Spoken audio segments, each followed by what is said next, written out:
or so, 2020. Yeah. Just before everything started to go unique, should we say? But yeah, we really wanted to do a show that had a lot of heart, was visually very reminiscent of like classic, almost Amblin, Spielberg, like mid-80s to mid-90s kind of work. Visually, something like not necessarily overly nostalgic, but it's very relatable.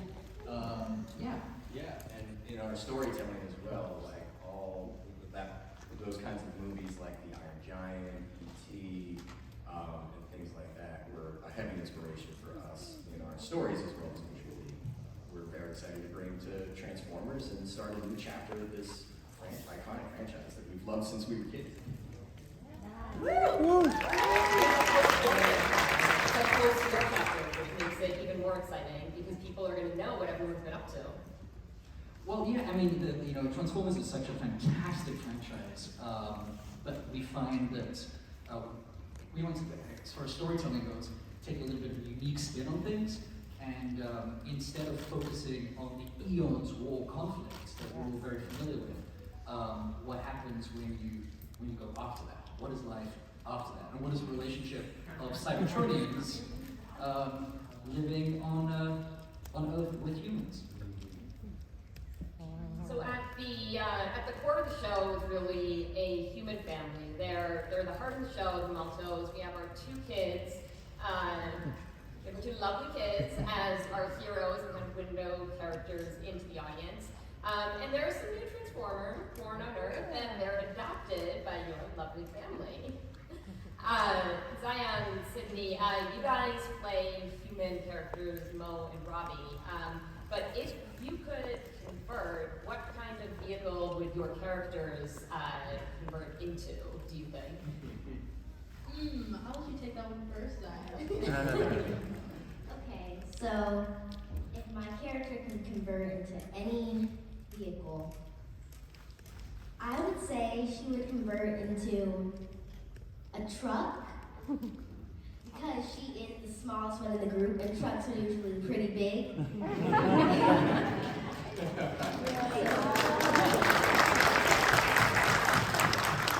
really awesome. I was going to say a Porsche maybe for Rob. I can see him being a little flashy. He likes to show off. He likes to do a little more than he's able to. Hopefully you guys will see like the first episode. he could be a little bit of a show off, so I think he'd like the Porsche. You guys want to make the classic sound effect? I don't know if I can do it justice. I don't know if I should do it now. I should Try it. You can do it. We'll do it with you. Yeah, the whole cast do it with me.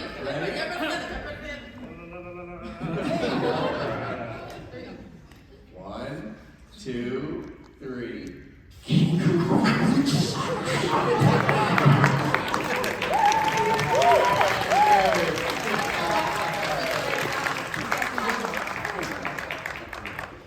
you guys both remember when you discovered Transformers? Was there like an entry point for you where you clearly remember you saw the show, or you picked the toys, or there was an older sibling who loved the series? Oh, I remember the Transformers 2007 movie, so at that time I was 4 years old, and I remember watching it with my dad and being like, wow, this is pretty cool, like so much happening at once. And I actually just rewatched it, and it was just so much comedy, fun, adventure. I mean, to be part of this again, and like, you know, have it kind of reborn is so incredible, so I'm so grateful to be here.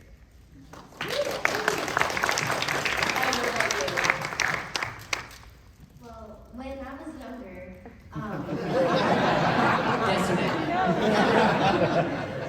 me and my cousin were at his house, and we were watching Transformers. And what we would do is we would be like, oh, I want to be this character, I want to be that character. And when we choose our character, we would like act it out and like try to do all the cool moves and stuff. And I was like, oh, okay, this is very nice. Now, Cissy. I was not 7. It's okay, neither was I. You are Optimus Prime's right-hand bot. You're kind of the second in command, the Autobot. Who do you think is a better mentor to the new Terrans? Is it Alita 1 or is it Bumblebee? And you can be biased, it's okay. I'm sorry, is there a question? I mean, Alita, clearly she's cool and Alita. Yeah. Now, did you have to take a driver's test? Failed. Totally. Listen, it's overrated. Just get on the road and go. Driver's test, driver's test. Absolutely no pressure whatsoever to be a Transformer. Nope. What's your first memory of becoming a Transformers fan? Oh my gosh. Like Inception? I mean, I was in the 80s and Transformers were everywhere, right? It was the #1 show on television and the movies came out and like, it's always been a part of the zeitgeist and it's forever. It's like Transformers and My Little Pony, always.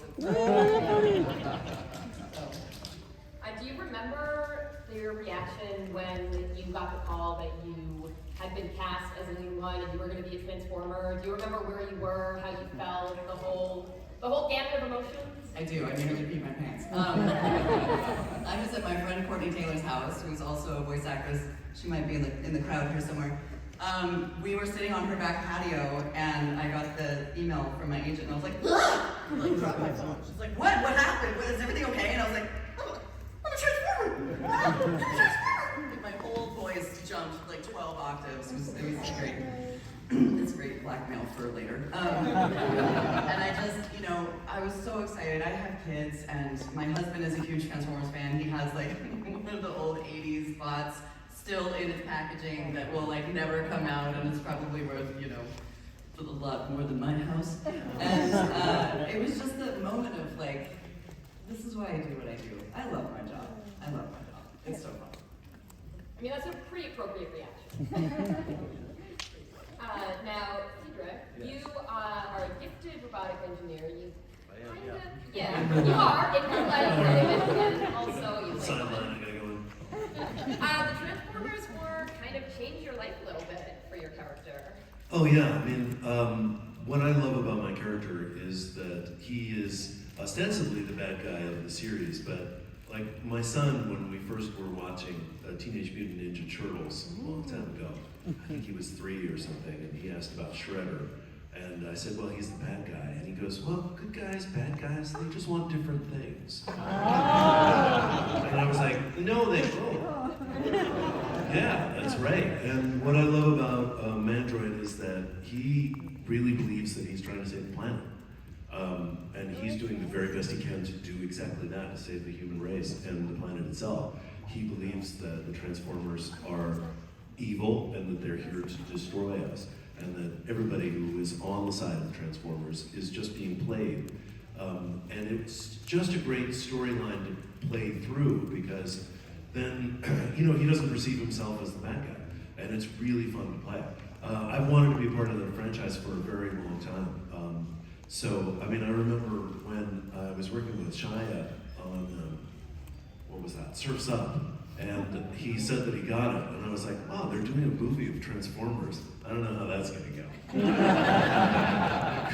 Good luck with that. And then, of course, it was like a Boffo hit and kind of and it went, I remember, I'm 50, I can say my age, I'm 55, and so I remember the 80s series, which I really liked, and it's just really cool to play. I never get to play the bad guy. I'm always like the comedic relief, and it's really fun to play. And I think this is a genuinely cool, well-written show, and I think it's going to be, wait till you see where it's going. They're going to tease you a little bit today. We were told not to tease you too much, but it is really cool where it's going. So, yeah, it's going to realign your view of the Transformers. And I can't wait to see you back here so we can talk about it. Before we get further, do you have any specific formative memories of getting into Transformers? Oh, yeah, I was cast we were all cast during COVID times. And, so a lot of actors have said it, right? So, but I use my wife's closet, so I get into her closet, put the carpet down, and that's where I auditioned for this. And I was like, I don't know, this just sounds, this is just so strange. Like, the idea that you're just alone, you know, you don't go into a studio, you go into your wife's closet and record something, and then it goes off into that. And then when I heard about the job, I was like, no kidding, I got a job.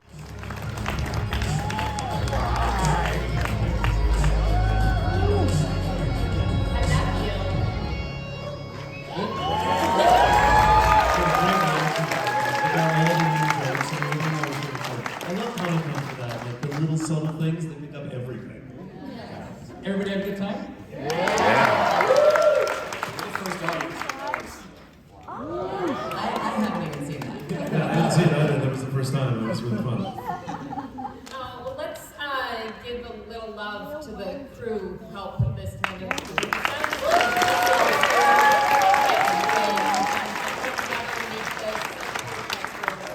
Absolutely. We made this entirely from home during quarantine. Over the last couple of years, we have crew all over the globe. Some might be in the crowd. Stand up, raise your hand if you're here. There's Pam. She knows all the secrets. All of the secrets.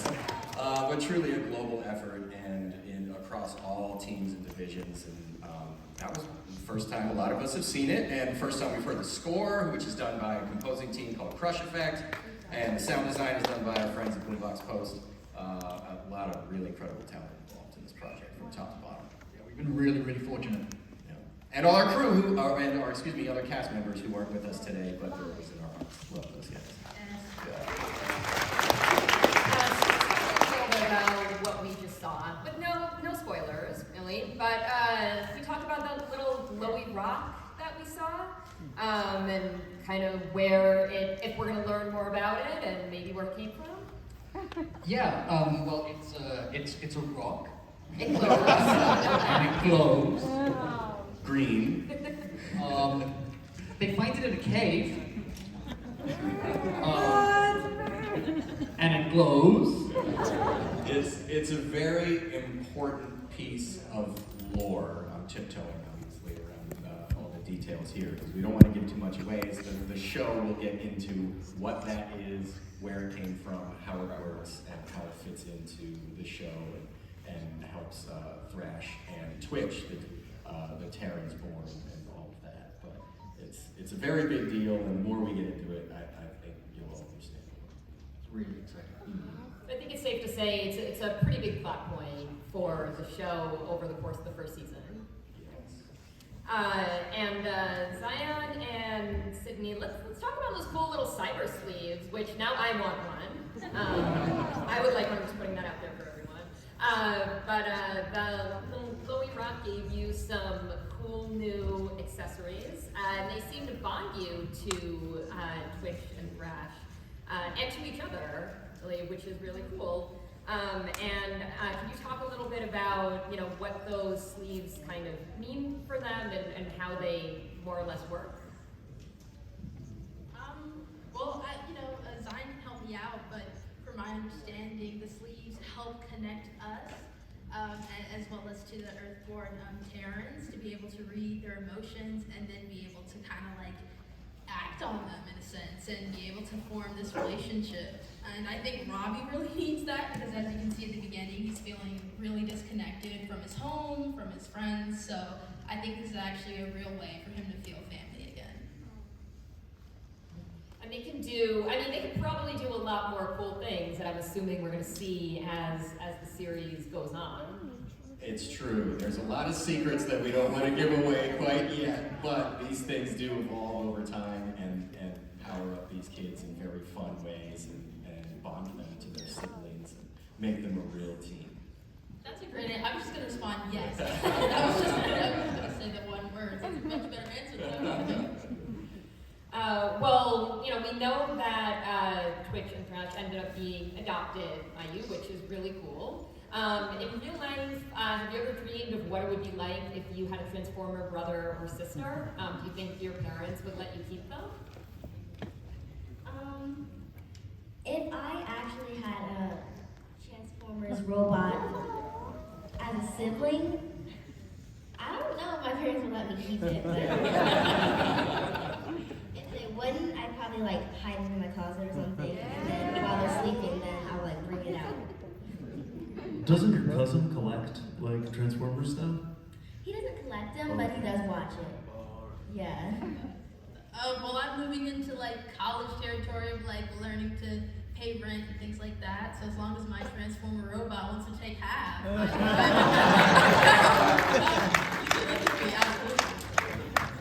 was the best answer, by the way. Cissy, let's talk a little bit about Alita 1. We learned a little bit about, they were working with the secret agency called Ghost. Optimus and Alita 1 agreed kind of to keep an alliance between the humans and the bots, but you really seek to protect all kind of forms of life. Can you talk a little bit more about how your character kind of interacts with Ghost and how we're going to see it progress?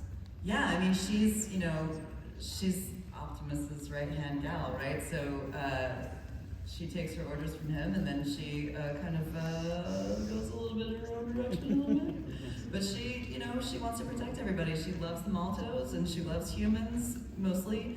And, she just wants to make the planet a fun place for everybody. She's got that like, sass. She's fun. Also, that may be the only time you ever see me kick Nolan North's butt. Up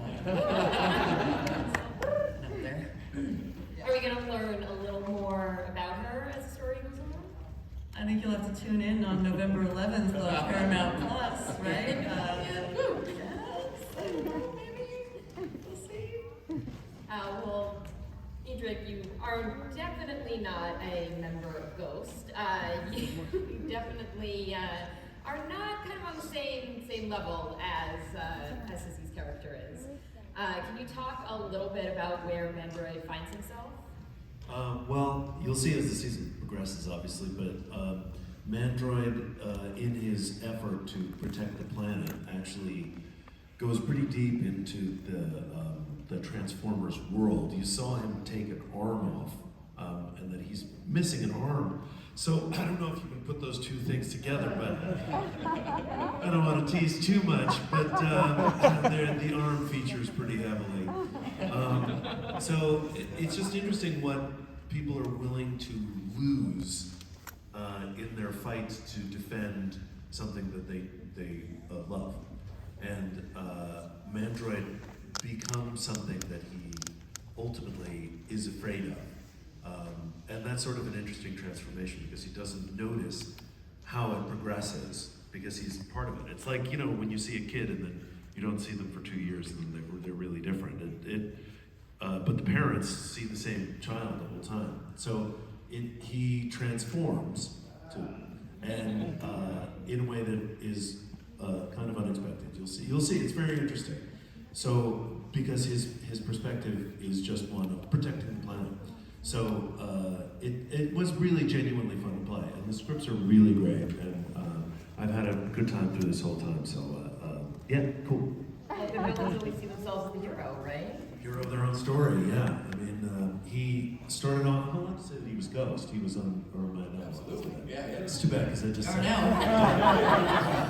no. So he was part of the larger program, and then you'll see in later episodes what happened to him and what transformed to use the same word.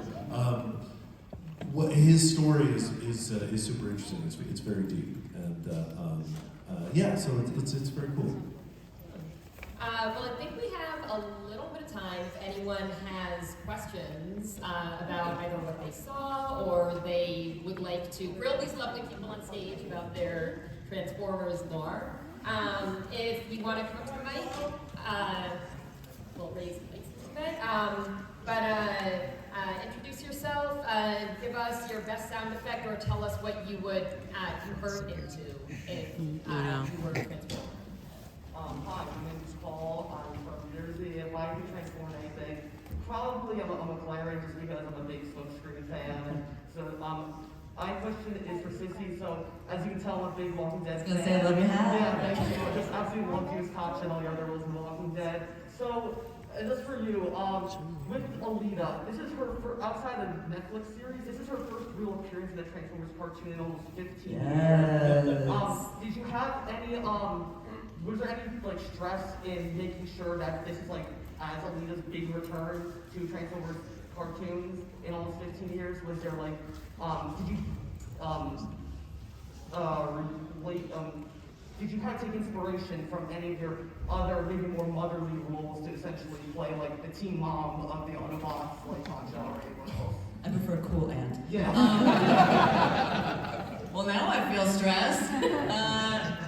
I mean, the thing about what we do is there's always the opportunity to pay homage to what came before, but then to build on it with our own spin, right? And so the actresses who got to play her before did such an incredible job. And so when we actually got the scripts to audition, we didn't know what it was. It came under a fake name, all of the character names were changed, so I was just like, hey, here's this broad who's gonna come and like kick some butt and take some names. All right, I can do that. And then when I learned it was Transformers, yeah, like I went back and watched some of the old stuff and some of the old clips, and I know some of the actresses from prior iterations, and I hope they feel I did her justice. I love her. I certainly think you did. Thank you.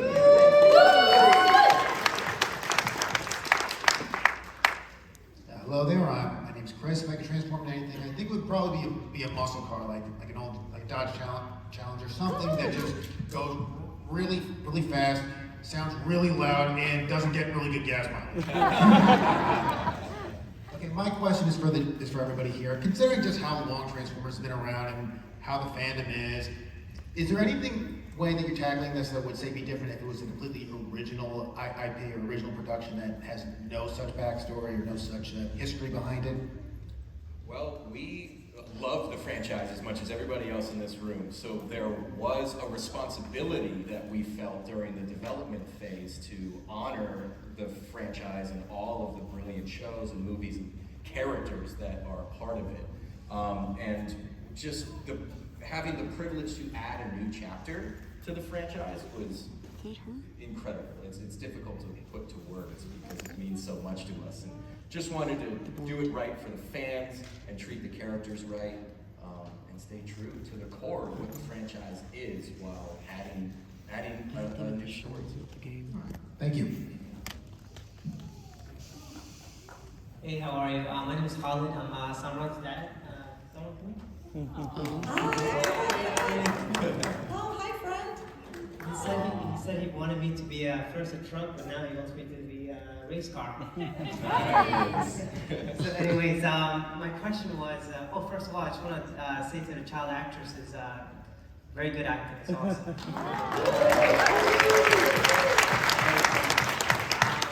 My question was, it shows some clips of the 80s Transformers.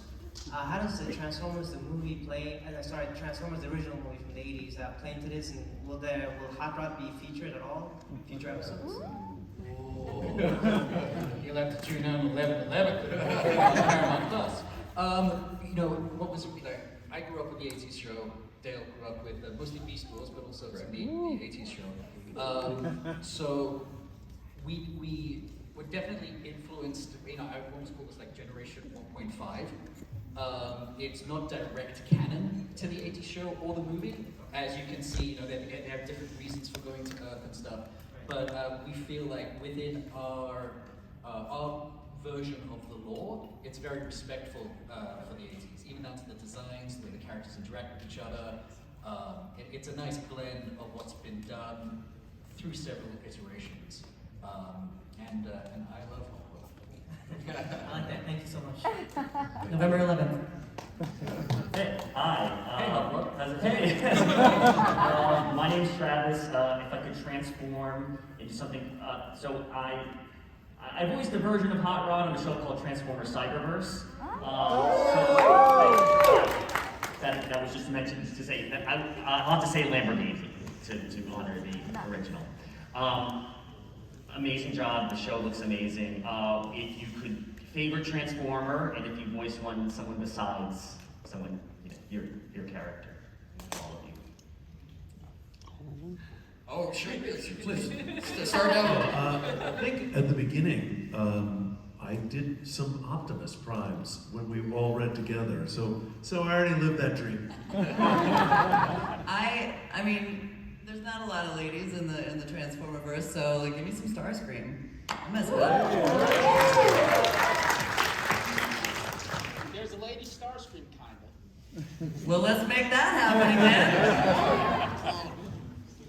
I knew she existed, I don't remember who she was. Maybe a girl version of Bumblebee. I'm gonna go Jazz. I think I tried to do my best Optimus Prime. I would have to say Bumblebee. Like Diedrich, when we were first getting going and doing table reads and filling in scratch recordings for our animatics and such, I was doing Bumblebee at the time. It was just such a thrill to see my voice attached to that character, even in just like the black and white line art. It was amazing. Thank you. I guess if I could do Transform, I think I'd be a triple changer. Do a minivan and a propeller plane. And the thing is, during the flashback thing, you saw Grimlock and stuff. Are any of the other characters who are on Earth appear at all? There are going to be plenty of Legacy Boy cameos. And not only cameos, but recurring major roles that they're going to be part of the show.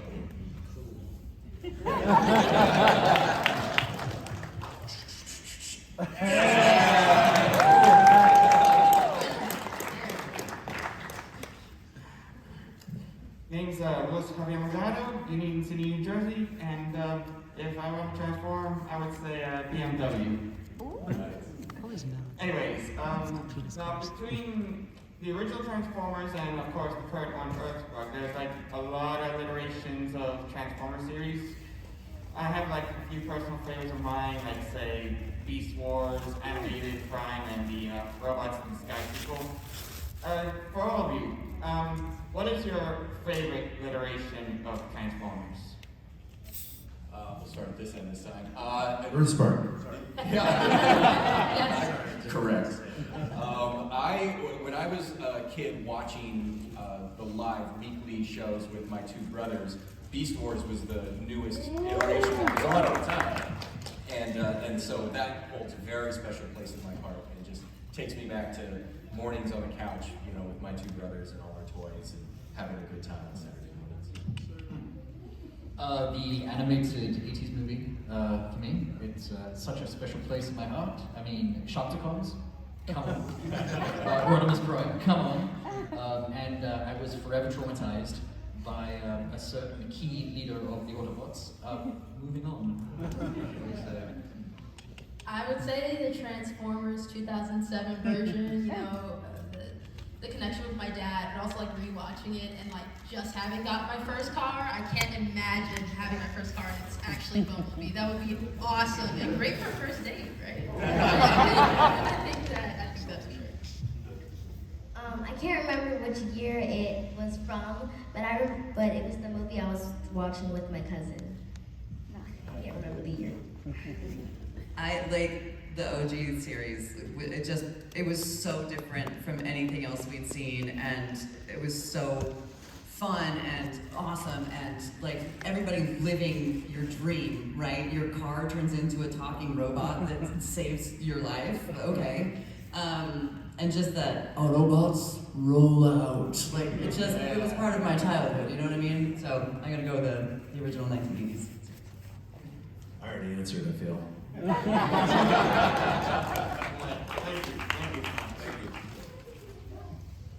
Dave from New Jersey. Optimus Prime is my favorite, so same truck. Just to be clear, which exit on the Pennsylvania Turnpike is Wiki? But seriously, there's a lot of Beast Wars fans out there, and I don't know if you're planning on any Beast Wars characters in EarthSpark, but if you guys could be any kind of Beast Wars animal, which animal would you like to transform into? Oh, Rhinox was one of my favorites, so I would love to be Rhinox. That would be incredible. To be tarantulas.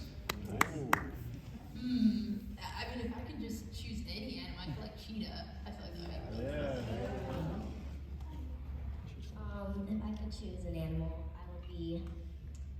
lion.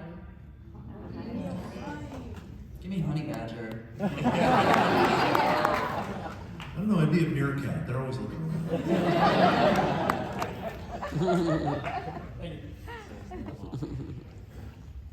My name is Larry from Tampa, Florida. If I could transform anything, it would. The 2012 Honda Civic, because if I'm going to be in disguise, nobody can find me.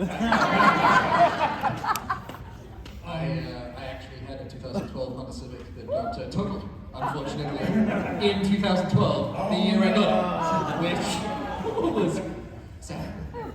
Please continue. I did want to thank you for bringing in September 17th, 1984, the original air date for the first series. That's my You fifth got birthday. it. It was my 5th birthday, so I've always so the question is, the Great War has always been a huge part of every iteration of Transformers, but in this one, the Great War is over. Like, what was the decision to start a different kind of story after the Great War? Well, that, like you said, has always been such an integral part of the franchise and its storytelling across all those iterations, so we wanted to respect and honor that. And then we were very excited to tell the next chapter of their lives and what was going on after all of those events, catching up with where they are, what are they up to, what are the new challenges they're facing, who are the new people they're meeting, and what's next. And who are these characters placed outside of that familiar conflict? You know, the Decepticons still have very much a presence in the show. There's lots of legacy bots. There's going to be lots of. The war is over, but not everybody's moved on. Thank you. I think we have time for one more question. Hi, my name is Eamon. I live here in New York, in Queens. A couple of quick questions for Diedrich and Cissy. Diedrich, how fast would the entire whatever mystery plot of the show be solved by bringing the old Batman? Thank you, that's very sweet of you. Pretty damn quick. And Cissy, Lilith or Alita 1, who's the cooler aunt? I don't know. I think they're both capable of some good finger guns, man. I don't know. That's Sophie's choice. I can't. Thank you. My name is Kiana, and if I had to transform into anything, it would be a Cybertronian fighter jet, like a Seeker. Wow. And my only question is Autobot or Decepticon? For each. Autobot all day. Sub-Autobot faction Dinobot. I have to say Decepticon when I sound Autobot. Autoboticon. Decepticon. What's the best one? Thank you. Thank you. The last one. Hey, I'm Peyton from Pennsylvania. If I had to turn into anything, I'd definitely go with a helicopter. My question is for you two gentlemen.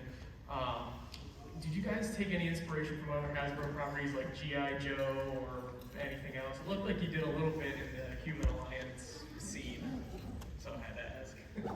We love those other franchises, and so it's impossible to separate ourselves from them entirely. They just permeate our souls and our creativity. So I'll say, to some degree, of course.